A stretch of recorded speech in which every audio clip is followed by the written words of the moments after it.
All right. Let's get this party started. Oh man, my bad. First and foremost, my days have been crazy. I got caught up. I thought I had the stream set to go off at a different time, and I realized, oh, I was just messing up. I had some technological cognitive issues here. But we're here now, so I'm gonna jump into this, man. First things first. Welcome to CNN. I'm your host, Kirk Kennedy. Let's go in. On this channel, we take no parts in the unfruitful works of darkness, but instead expose them. All right, so my apologies, man. I messed up on the schedule. So thank you to those of you who've been reaching out, encouraged by the last video and so forth. Thank you to the people who, some people unfollowed or whatever. Cool, I get it. I understand. There's a ton of you. With great power comes great responsibility. I thank you for that. But let's jump into this, man. I want to talk about this one question to maturity. These won't be all the videos that I make, but I do want to talk about this. A lot of Christians, I think, are struggling in many ways. And so in my last video, I talked a lot about methods of maturity, right? Where there is a sense where I think the Bible lays out a lot of methods, and I walked through some of that last meeting. I asked a question, about why do I want to grow? Like every believer should ask that question, because you can want to grow for the wrong reasons, right? You can want to grow, change things because of the way it makes you feel, or because the people that are hurt by what you did, whatever it is. It can be like New Year's resolution. It could have nothing to do with God, right? Nothing to do with God. You can do things. Remember Ananias and Sapphira? Like they gave money, but they lied. They didn't want to. It wasn't about God because it wasn't transparent. There wasn't truth there, right? I talked a lot in the last video about maturity is about posture, not performance. Like it's the posture of the heart, the way we position ourselves is the real issue.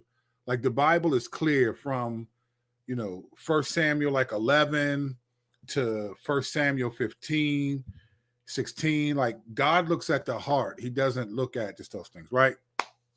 So we have that. Last video, we talked about CJA, the consider, justify, agree, act.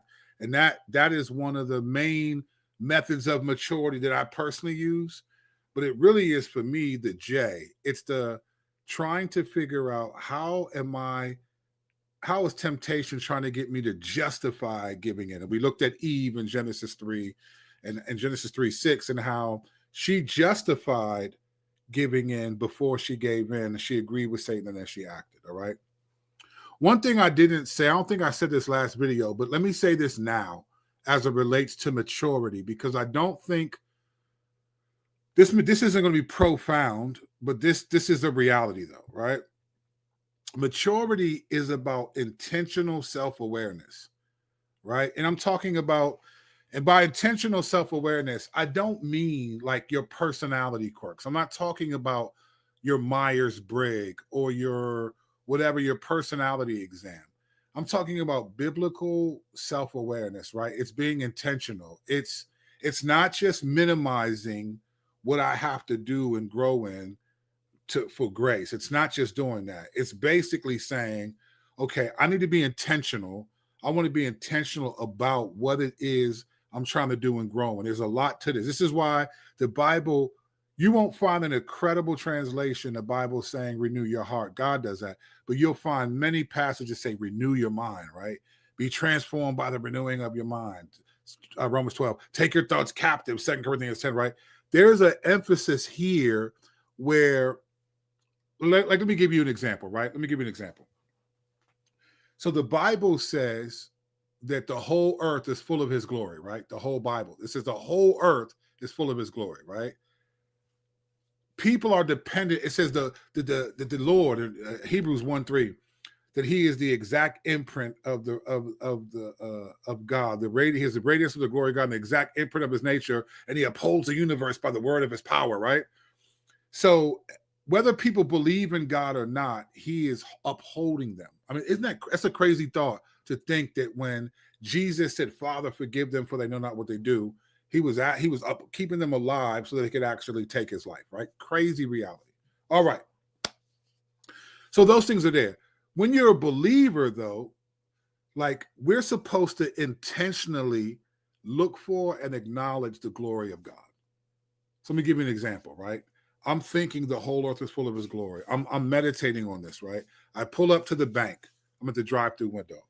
I'm talking on the phone, and I happen to glance over, just over there. There was a puddle because it had rained. It was just a puddle over there. And I watched a bird go into the puddle. And then all of a sudden, all these other birds came. And then there were like 15 birds in this puddle, and they were flapping their wings and all of that. It was just, for some reason, I was just mesmerized by this. They were just cleaning themselves in this puddle, even though the water was not clean. And then they all flew away in unison at the same time. Boom. And I'm sitting here watching this like, wow, Lord.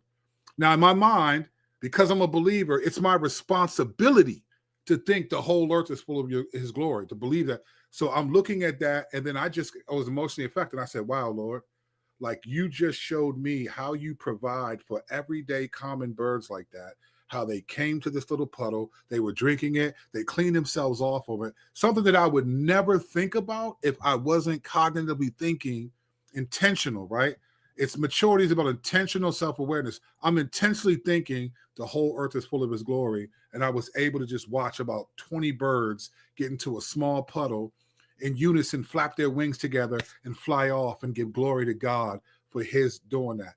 That's the stuff that believers should do. It's not just a beautiful sunset that we think, oh my gosh, look at that. And non-believers can think that's beautiful. It's learning to see intentionally, thinking the whole earth is full of his glory, things like that, all right? So that's what we're supposed to do as a believer. That's what I think a believer's responsibility is, intentional self-awareness. We want to be intentional about recognizing that God is doing things. And I'll give you a different method another time. But I want to give you today one question that helps you get to maturity. One question, all right? There's one question that I've used over.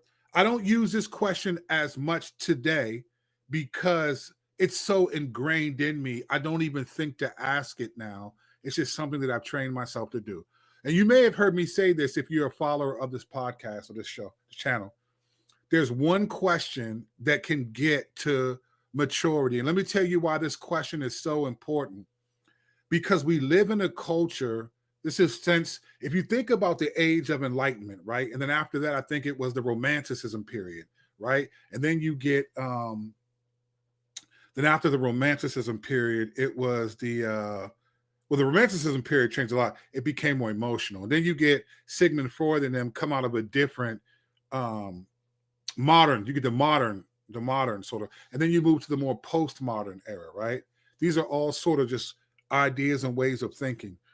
But what we've done is we've gotten to the point where our feelings determine our truth more than truth does, right? So if Christianity were established today, it wouldn't be in spirit and in truth. It would be in emotion and in truth, right? Or emotions or truth. So it's sort of like this, the age of entitlement, right? Because we're all just aware of our feelings. And so when you live in that kind of culture, people will be more aware of, and in fact, you read the Bible this way. When the Bible talks about forgiving people and things like that, you immediately think of the one person or the couple people that are difficult to forgive, right?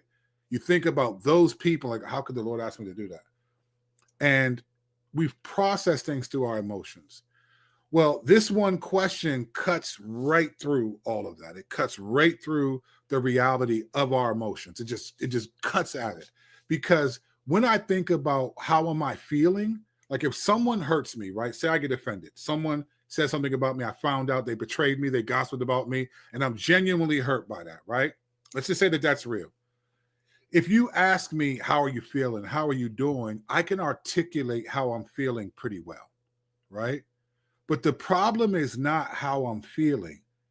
That's the question that I have to think about is like, what am I believing right now? What am I believing? What am I believing about the situation? What am I believing about this person? What am I believing? These are all things that are happening, right?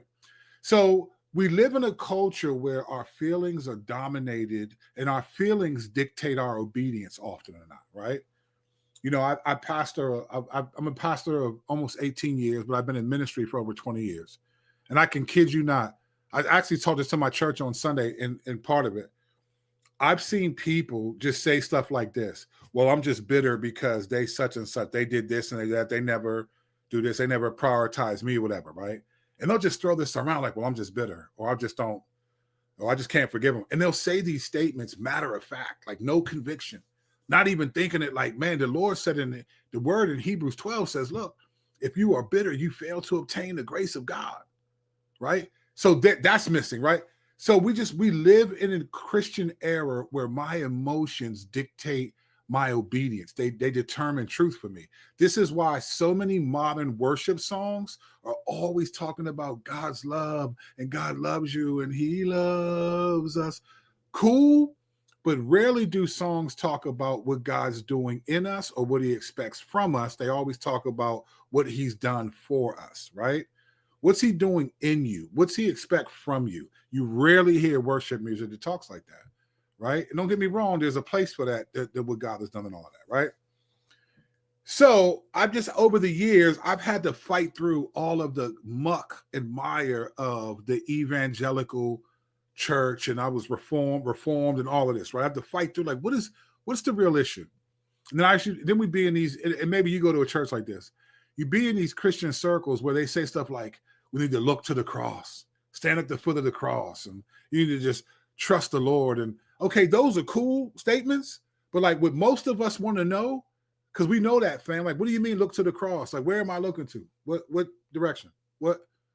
I know Hebrews says look to Jesus, yeah, but that's clear. So remember what he did. Like, we'll look to the, what do you ask me to do? What most people want to know is, what do I say, think, or do when I'm struggling with corn right now? When I'm struggling with anger and bitterness, what do I need to say, think, and do in this moment? How do I evaluate my responses and my actions and all of it?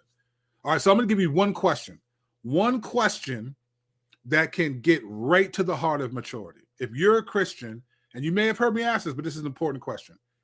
One question that gets to the heart of it. And I ask people this a lot, especially when I'm in counseling and people are clearly offended and upset and they don't see it. And here's the question that is one question straight to maturity. It's this: what fruit of the Spirit is that? What fruit of the Spirit is that action or that statement or that idea or that whatever that is, right? What fruit of the Spirit is that? Let me tell you something.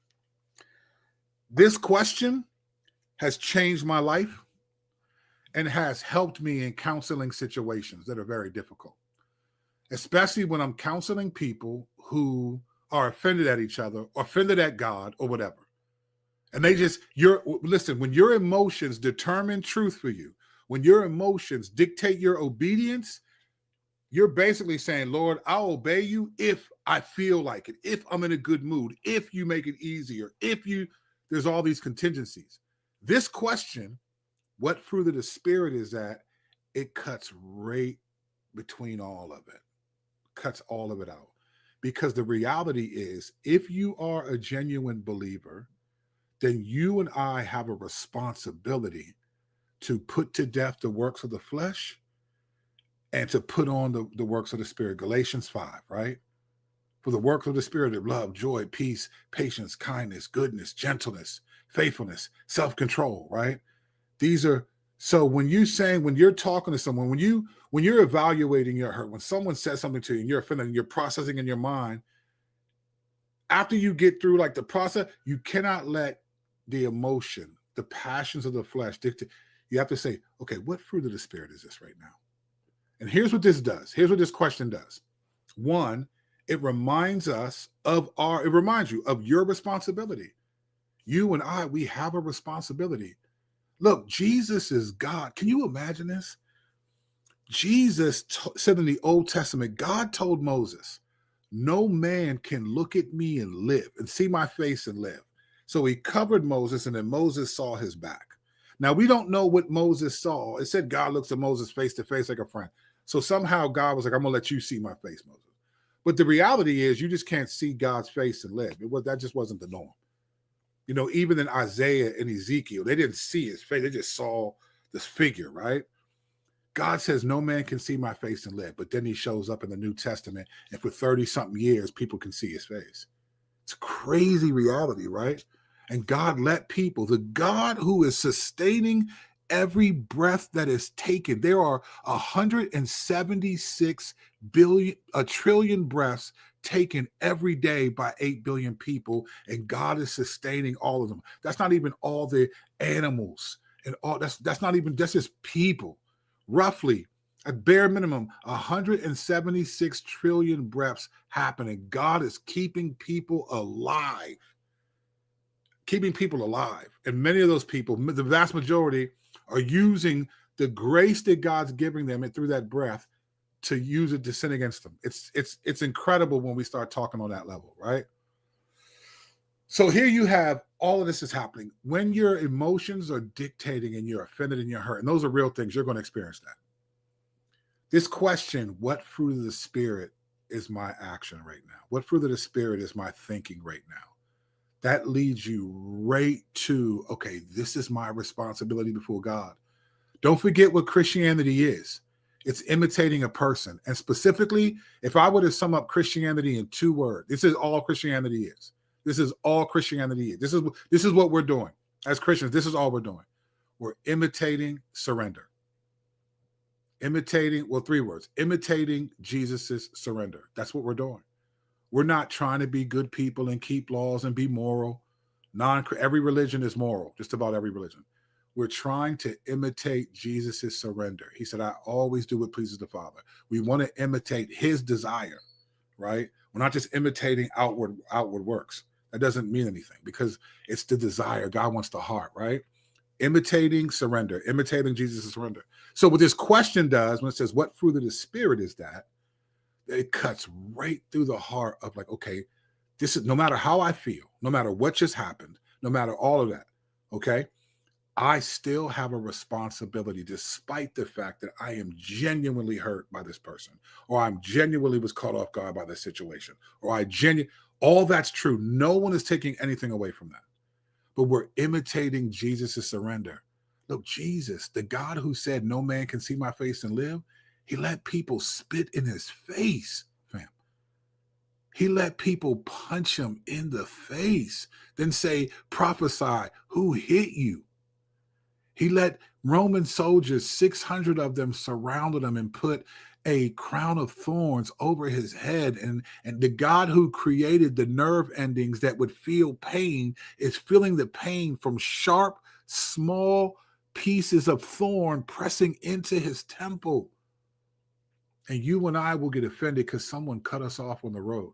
We'll cuss someone out for betraying us and gossiping and slandering us.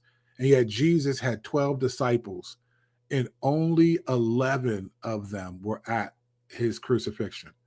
You know what's crazy? Here's a crazy thought. Remember Peter said, Lord, I'll die with you. Like, I'll die with you. And he said, really, Peter? Okay, well, before the rooster crows, you'll deny me 3 times. Hey, Slim, go look at that narrative. Go look at that Luke narrative. When it talks about how Peter denied the Lord, it wasn't just like I don't know. It said Peter called down curses on himself. It said he called down curses on himself for even saying you were a guy you've been walking with for 3 years, right? 3 years. Like this is, and that God made Peter the head of the Jerusalem church. He knows betrayal. Jesus understands when we feel betrayed by people, he knows what that feels like. And in fact, if I'm being honest, in order to imitate Jesus, you have to feel some sorrow. He was a man of sorrows. We're going to experience some sorrow. I think sometimes marriages, our children, all of them, I think God intentionally allows them to have friction so that we realize there's no relationship apart from him that we need to have a full allegiance to. Our spouses let us down. Our children let us down. Our pastors let us down. Our leaders let us down. Our friends let us down. That's intentional, I think, from the Lord so that we can learn all I have is Christ, right? I need to depend solely on the Father. Remember, Jesus told the disciples in John 14, or I think 16, he said, you're my friends if you obey my commandments. He didn't say you're my friends because you've been living with me for the last 3 years and hearing my teaching. He said, you are my friends if you obey. He's telling the disciples that, fam. That's insane. If you obey my commandments. And Christians be walking around just like, hey, it's whatever. I'm grace. You can't lose your salvation. All this wild stuff. And it's like, fam, you don't even love the Lord enough to resist the bitterness you have towards fill in the blank. That's the stuff that's going to send people to hell. That's the stuff that stuff that I'm unwilling to. So this question, what fruit of the Spirit is that? This is an instant question that leads you right to maturity. Because if you start using this question and you start thinking about your actions, your thoughts, your this, your that, what fruit of the Spirit is that? The Spirit can be like, oh man, wow. Let me tell you something. And then that's when conviction comes in. And this is a much longer conversation. I'm going to make a whole video, summarize on one statement. Let me tell you what conviction is. Conviction is God giving us a small taste of how he feels when we sin against him. I can back this up biblically, but that's a different video.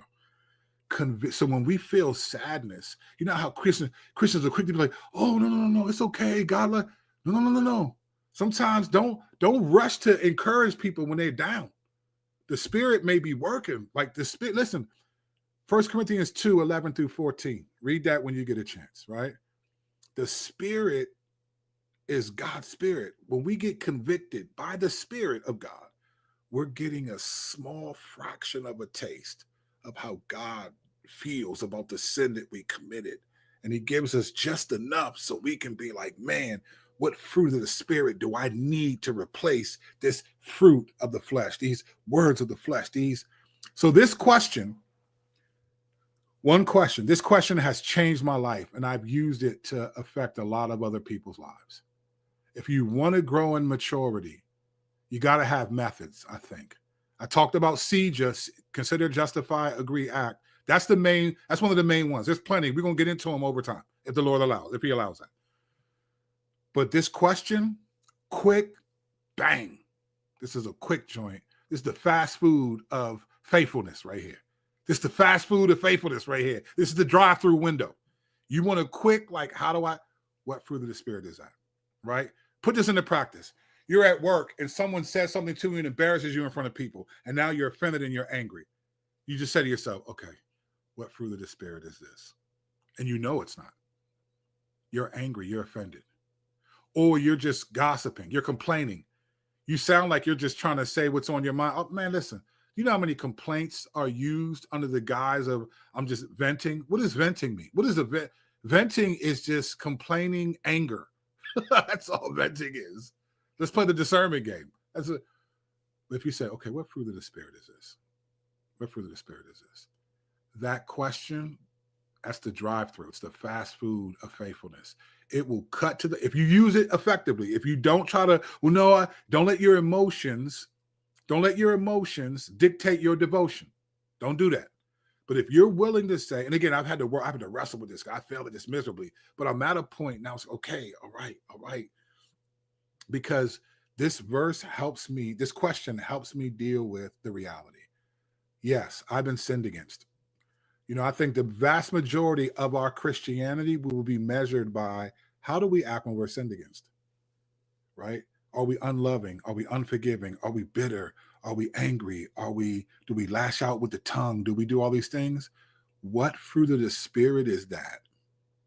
That action, that thought, that idea, even the quiet ones. You got to ask it when no one else knows it's in your heart. You know why? Because the Lord does. And when you stand before him, truth will ask you that question. Why did you do this? Why did you say this? Look at what you said. Look at what you thought here. No one else knew it. No one else knew it. But the Lord knew it and you know it. What fruit of the Spirit is this? It's gold. Gold. End of the rainbow. If you use it right. You don't have to. This is just YouTube. You don't have to listen to nothing I'm saying. You can disagree till your bones are dried up. But I promise you, one question of maturity. This is the fast food of maturity. What fruit of the Spirit is that? And then when you realize, Lord, please forgive me, confess it and then think about, what do I need to act in faith? How do I need to replace this attitude with that? What truth needs to replace this lie? But you have to be honest and say, don't let your emotion justify your devotion. You have to say, no, this is, what fruit of the Spirit is that? This isn't a fruit of the Spirit. It's not love. It's not joy. This isn't peace. This isn't kindness. This isn't gentleness. This isn't faithfulness. This isn't self-control. This is none of those things. I'm just offended, or I'm fill in the blank. I'm making provision for the flesh. All types of things. But what do I know? I'm a pastor by day and a YouTuber and a rapper by night. What do I know? Do what you will with this. Like and subscribe, or don't. I lose people on these videos. Appreciate you. Thank you. There's always social commentary to talk about. But let's deal with the heart commentary. Let's deal with that. This will be beneficial. I failed miserably, but the Lord has been merciful in helping me have these methods of maturity that are transforming me, and by his grace, and hopefully my church.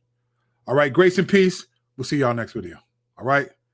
Thanks for watching. Thanks for those who subscribe. Appreciate you. Love you guys. We'll talk soon.